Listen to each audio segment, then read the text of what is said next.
یا war of cities کے نام سے یاد کرتی ہے.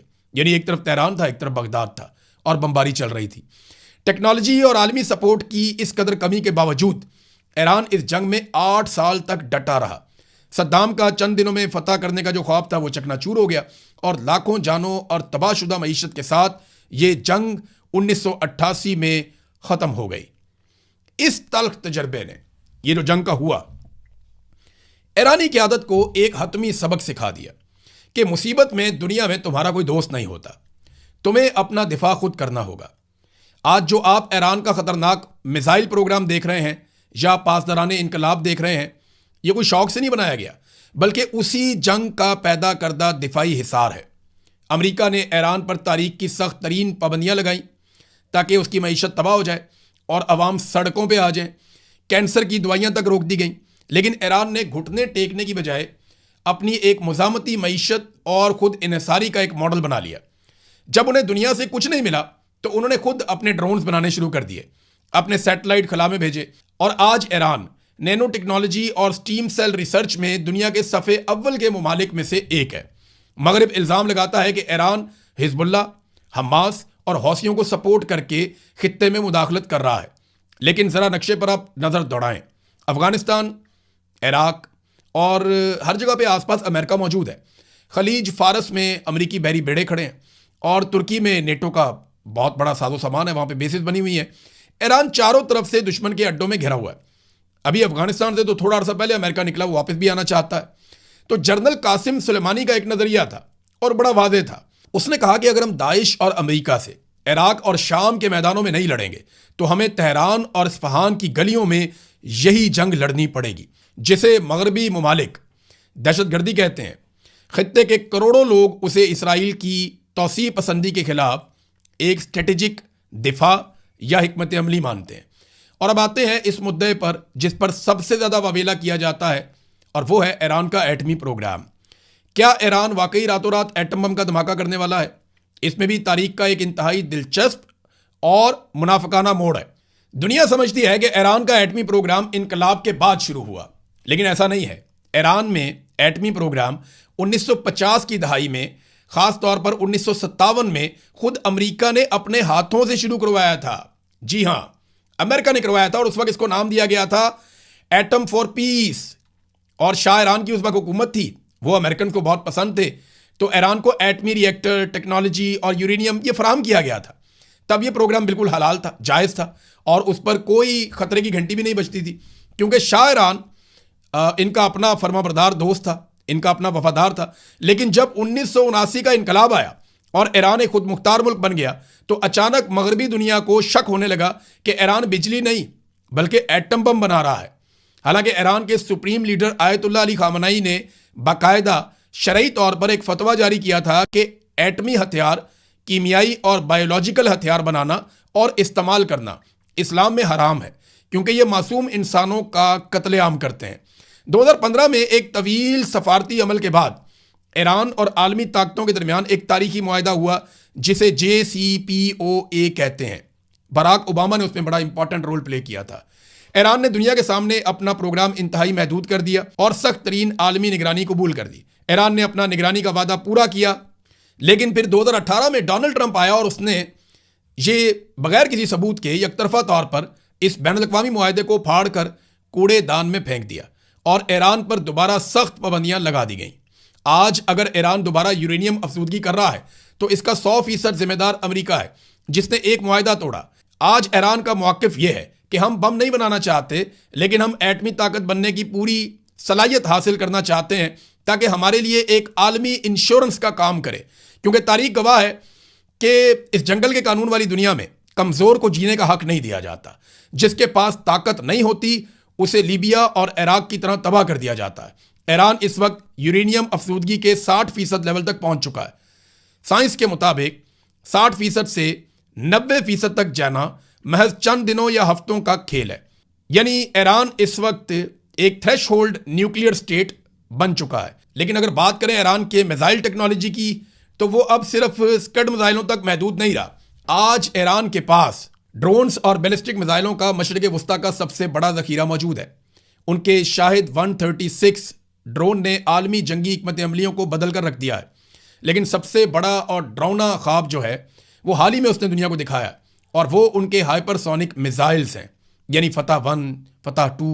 یہ میزائل بہت ڈینجرس ہیں، یہ ٹھوس ایندھن سے اڑتے ہیں اور بہت خطرناک میزائل ہیں، 1500 کلومیٹر تک مار سکتے ہیں، اور ایران نے زیر زمین پہاڑوں کے اندر بہت میلوں لمبے میزائل سٹیز بنا لی ہیں، جہاں پہ کوئی اور بم نہیں جا سکتا، ان کو تباہ نہیں کیا جا سکتا، اور جہاں سے بٹن دبا کر سینکڑوں میزائل ایران ایک ساتھ فائر کر سکتا ہے۔ یہ وہ طاقت ہے جس نے آج امریکہ اور اسرائیل کو براہ راست ایران پر حملہ کرنے سے روکا ہوا ہے۔ ایران کی 6000 سالہ کہانی، اس کا نفسیاتی ڈھانچہ اور ان کا طرز عمل ہمیں ایک بات سکھاتا ہے کہ سپر پاور چاہے کتنی ہی ظالم اور طاقتور کیوں نہ ہو جائیں، وہ قوم کو ہرگز شکست نہیں دے سکتی، اور اس قوم کو تو بالکل نہیں جو اپنی مٹی، اپنے کلچر اور اپنی عزت کا سودا کرنے سے موت کو ترجیح دیتی ہو۔ سکندر اعظم آیا، چلا گیا، رومی آئے، ہار گئے، منگول آئے اور ان کی تہذیب میں کہیں گم ہو گئے، اور برطانوی راج اپنے تکبر سمیت مٹ گیا، لیکن یہ خطہ، یہ ایران آج بھی سینہ تان کر وہیں کھڑا ہے۔ ایران کی تاریخ بادشاہوں، جنگوں یا سیاست کی کہانی نہیں ہے، بلکہ یہ مزاحمت، صبر اور بقا کی داستان ہے۔ وقت کے ہر موڑ پر دنیا نے اسے بدلنے کی کوشش کی، لیکن ایران ہمیشہ اپنی شرائط پر کھڑا رہا۔ شاید اسی لیے آج بھی مشرق وسطیٰ کی سیاست ہو، عالمی طاقتوں کی کشمکش ہو یا تہذیبوں کی بحث ہو، ایران کا نام ہر جگہ نمایاں دکھائی دیتا ہے۔ ایران کی کہانی چند حاکموں اور سپہ سالاروں کی محتاج نہیں ہے، بلکہ یہ کہانی ایک ایسی قوم کی ہے جس کے پاس دنیا کا سب سے پرانا قدیم ملک ہے اور سب سے پرانی تہذیب ہے، جس کی حفاظت ان کی گھٹی میں ہے۔ یاد رکھیے گا، کچھ قومیں صرف زمین کے نقشے پر موجود نہیں ہوتی، وہ تاریخ کے صفحات پر اپنا وجود ہمیشہ کے لیے لکھ دیتی ہیں۔ یہ سفر اس بات کا ثبوت ہے کہ وقت کے فرعونوں کا غرور آخر کار ڈوب جاتا ہے، لیکن مزاحمت ہمیشہ زندہ رہتی ہے۔ میرا خیال ہے کہ اب مغرب اور دنیا کو ایران کو فتح کرنے یا مٹانے کے خواب چھوڑ دینے چاہیے، اور انہیں ایک حقیقت کے طور پر تسلیم کرنا سیکھنا ہوگا، کیونکہ یہ وہ قوم ہے جس نے ثابت کیا اپنی تاریخ میں کہ یہ سر کٹاتی ہے لیکن جھکاتی نہیں ہے۔ اب تک کے لیے اتنا ہی، اپنا خیال رکھیے گا، اپنے اس چینل کا بھی۔ اللہ حافظ۔